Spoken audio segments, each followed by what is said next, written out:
이거는 기본적으로 좀 알고 가셔야 되겠다. 그래서 저희가 매월 뱅크 오브 아메리카 서베이, 그러니까 FMS는 펀드 매니저 서베이예요.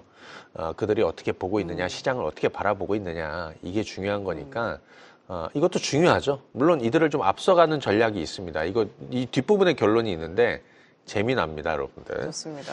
자, 우선 이번 주부터 좀 한번 보도록 하겠습니다. 이번 주에는 뭐 FMC 의사록이 좀 공개가 됐는데 아까 우리 얘기한 대로 다소 매파적이었다. 뭐 특별하게 이미 시장은 다 알고 있었으니까요. 자, FMC 의사록 공개된 다음에 시장 분위기가 조금 빠졌었던 것이죠. 그리고 뭐 이 10년물 국채금리도 좀 올라섰다가 다시 조금 좀 주저앉았었고 주말에 보니까 4.3 아래로 내려왔었다라는 것이죠. 그리고 뭐 2년물도 마찬가지 이런 분위기였습니다.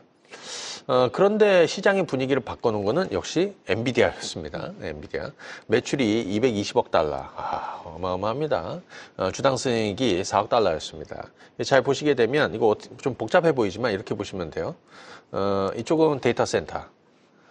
그 다음에 이제 게임 쪽도 있고 자동차 쪽이 있는데 데이터 센터 비중이 이만큼 많이 크다는 거예요. 이쪽에, 그러니까, AI, 이쪽을 얘기하는 거겠죠. 여기에서 보시게 되면, 레베뉴는 매출을 얘기하는 겁니다. 220억 달러가 매출이었고요. 그로스 프로핏은, 매출에서 제조원가 뺀 거, 총 수익이라고 하겠죠. 160억 달러. 그 다음에 오퍼레이팅 프로핏, 이거 영업이익이 130억 달러였고요.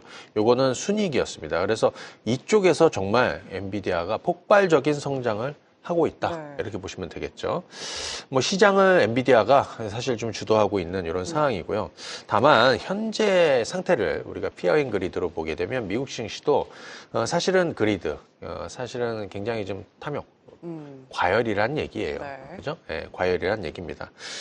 지금 요거는 뭐냐면 52주 신고가 종목인데요. 52주 신고가가 엄청나게 늘어났습니다. 그죠? 그리고 이게 풋콜 레이쇼 같은 경우도 보시게 되면 풋은 아래쪽, 콜은 위쪽인데 지금 여기 참 기준선이 1이 있거든요. 1 이하에 있다라는 건 콜이 많다는 거예요. 그러니까 과열이란 얘기죠. 이 풋을 이쪽으로 올라갔을 땐 주식을 싸게 살 수 있지만 지금은 좀 약간 과열 양상을 보이고 있다. 이렇게 보시면 됩니다. 자, 그 다음에 이제 뱅크 오브 아메리카 펀드 매니저들한테 설문을 좀 해봤는데 글로벌 경기 침체에 대한 전망을 좀 물어본 거예요. 그랬더니 지금 글로벌 경기 침체에 대한 전망은 급격하게 떨어졌다. 자, 이 얘기는 뭐죠? 없다는 거죠. 없을 가능성이 높다. 이렇게 얘기하고 있는 겁니다. 자, 투자 심리인데요. 지금 투자 심리는 2022년 1월 이후에 가장 불리시하다는 겁니다. 그죠? 센티멘트가 가장 불리시하다. 엄청나게 과열이고, 물론 과열이 고점을 의미하는 건 아니기 때문에 시장 분위기가 그렇게 지금 가장 좋다라는 의미죠.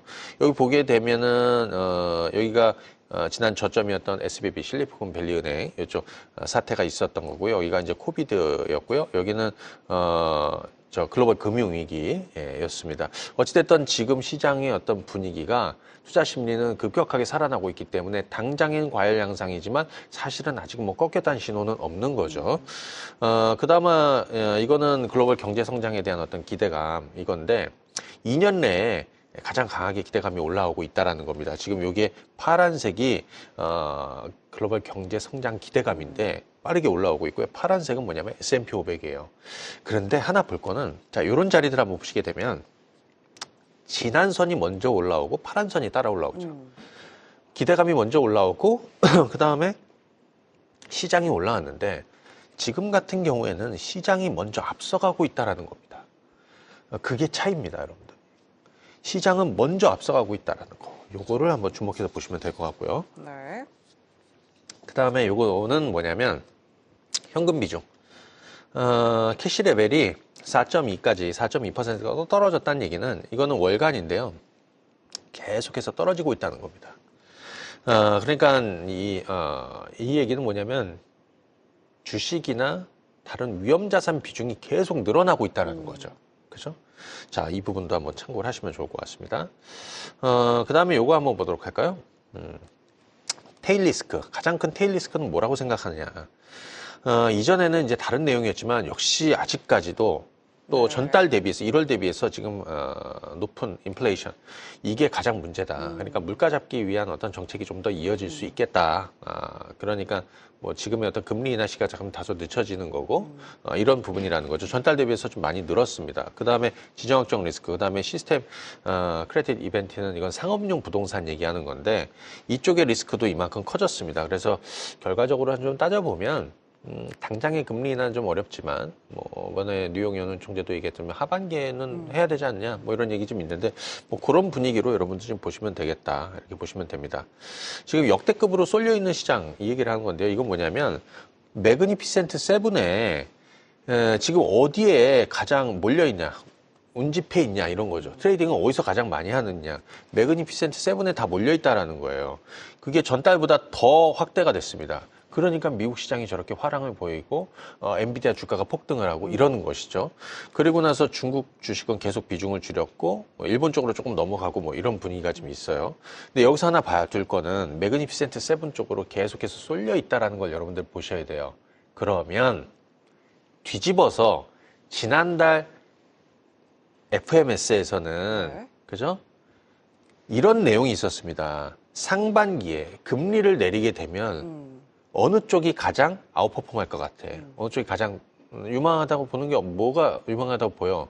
그때는 지금은 소위 매그니피센트 세븐이 주도하고 있지만 네. 금리를 내리게 되면 그들은 바이오. 롱 듀레이션 쪽에서 바이오테크를 찝는다는 거예요. 그죠? 이거는 제가 1월에 소개해드린 거예요. 그래서 저도 편하게 낚싯대를 던지는 동네는 이 동네라는 겁니다. 바이오 쪽. 네. 그죠? 예. 그러니까 여러분들도 지금 예를 들어서 매그니피센트 세븐이나 아니면은 뭐 반도체나 이런 쪽에는 너무 좀 과열 양상의 어떤 쏠림이 좀 있어요. 하지만 하반기 뭐 늦어도 하반기겠죠. 금리 인하 그리고 금리 인하의 기대감이 스물스물 나올 때는 바이오텍이 살아난다는 거예요. 그래서 지금은 더 저평가돼 있고 추세적으로 상승할 수 있는 바이오 쪽에 낚싯대를 던져야 된다. 이게 오늘 제 결론입니다.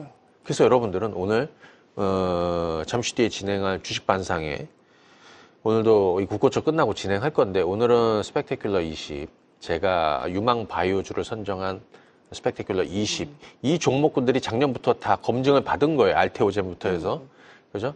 아직 못 오른 종목군들도 있죠. 거기서 기회를 잡으셔야 돼요. 왜? 오늘 우리 국고초 방송에서 그런 얘기 들었습니다. 바이오주, 제약 바이오의 전성시대가 올 것이다. 오늘 꼭 참여하시면 되겠습니다. 여러분.